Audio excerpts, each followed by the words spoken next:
Okay, all right, thank you. Obviously a great win for our football team, our program, our university, and our fans. Our fans have waited a long time to have any kind of consistency in football, and we've been able to start to have some consistency in what we're doing. So proud of them. You go back to the last game that we played prior to this, and that was the bowl game in Idaho, and another come-from-behind win against a really, really good Utah State football team. And so that's 2 in a row now for us against a very, very good Penn State football team to come from behind win. So a lot of heart, I think, showed by our players. So proud of them. Coach, what do you call the play where Tyler throws it in double coverage and it turns out to be a touchdown? Well, one play out of about 120-some in the game, probably, What do I call the block punt? I won't tell you what I call the block punt. Obviously that was the key, but what I thought was the real key was us being able to go on a 93-yard drive, 17 plays. I think that was the real key of the game. On that drive, Coach, looked like you were going right up the middle against them. Did you see something, or was that just the line taking control? Well, I think the line was able to take control as the game went on. I think we warmed down a little bit. Obviously, the first game of the year, you're never quite sure what kind of condition your team is in, the opposing team is in. But I thought our guys held up real well. I thought there was some cramping on both sides, but I think our pace maybe did take a toll and help us in the game. Right. When they got ahead 14, they came out with so much emotion. If you guys talk about just settling in, kind of hunkering down, and then letting that emotion go away and just playing the game. Yeah. There's no question we talked about that, and we knew that we were going to have to take on a surge. That surge would come from the fans, it would come from the players.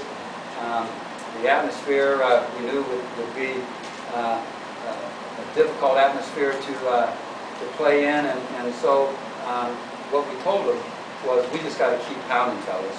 It's a game that is going to be a 4-quarter football game.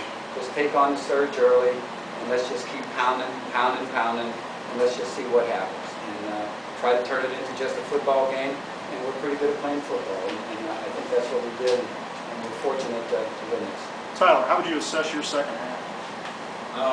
We came out and bounced back. We need to do that. There's a lot of guys that stepped up in the second half. Just go down the list. Receiver-wise, Landon, Bussy, Chase, Dante. So it was really good to see those guys step up and make some plays for us. Did you guys feel like it was your game? You say midway through that third, after you had scored on that initial possession, you felt like you played like you guys had control of it at that point forward. I mean, it's never over until it's over. So, but it's like Coach said, we did a good job coming back out, fighting, and whenever we got the ball, we took advantage of it. Tried to keep the chains moving. So. What does this win say about your program, where you guys are right now? It means so much. This is the reason all of us came here to win these type of games. To win.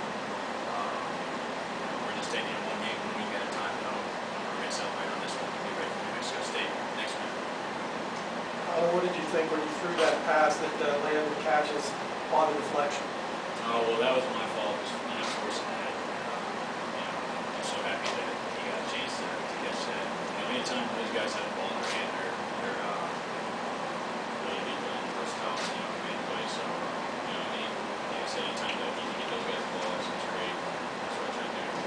You got several local guys playing for you, guys from the Altoona area, Alfonso, McGrath, Wynn, and Tyler Cottrell. Did you notice anything special from them heading into this game, knowing it was right in their backyard? Not really. Obviously playing so close, we're going to be excited and stuff. I'm sure they had all their family here, but it's probably some things like that. I can tell that they're excited to bring the plays out. What did you guys want to do offensively in the game plan? What do you think was effective about the game? Well, we knew they had a great front seven, and figured we were going to be challenged running the ball wise. Figured we see a lot of man, have a chance to go down the field. But our line did a great job of opening holes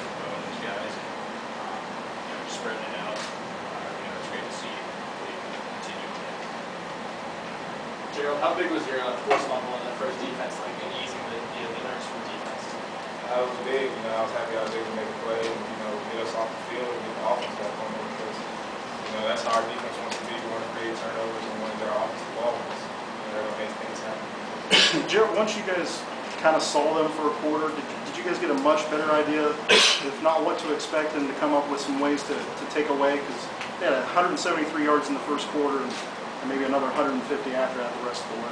Yeah, we had a lot of little kinks to work out. We didn't really know what they were going to be running, but we stayed with our base and we saw a lot of the little things that they were doing to us and made some minor adjustments, and that's all it took. Coach, you know the makeup of this team better than anyone. Do you have any problem real guys in and getting back to work on Monday night? No. We've always felt that we're a team and that is able to move on the next play to the next game. And as boring as it is about playing one game at a time, that's what we're all about. That's the only way that I grew up as a coach, in terms of not getting too excited when you win, not getting too down if it doesn't go your way, and just being able to come back and get going again. It's the only way I believe that you're able to build any kind of consistency within your program, and that's really what we're after. We just don't want to be a team that's up here one game and then down here the next, or up here 1 year and down here the next. We're just trying to establish some stability in our program, and certainly with the leadership that we've had over the last 3, 4, 5 years with our players, including this group, we've been able to get some things done. Bo, did this win today kind of personify what you guys have been all about? You kind of just kept grinding away, and things eventually turned the corner. Yeah, definitely. Just taking it one day at a time. We game it to one play at a time, and just kept executing. And luckily, fortunately, we came out with victory. Was it gratifying for you to see your offensive line kind of get the better of that defensive front, especially as the game wore on? It became a real factor. Yeah, I'm so thankful for that, the line we have. And just blessed to have them. I love every single one of them, and they opened up holes for me, and they make us look good. So we get in there and we just try to find the holes they make, and they just do a great job, and I love every single one of them. For Bo or Tyler, is this an upset? I mean, in our minds, I don't think it was. We go into every game thinking, we're going to win. We don't ever go into a game thinking, it'll be an upset if we win. So we always go in with that chip on our shoulder, wanting to get the victory and thinking we can. Any other questions for the players? Okay, guys. Thank you.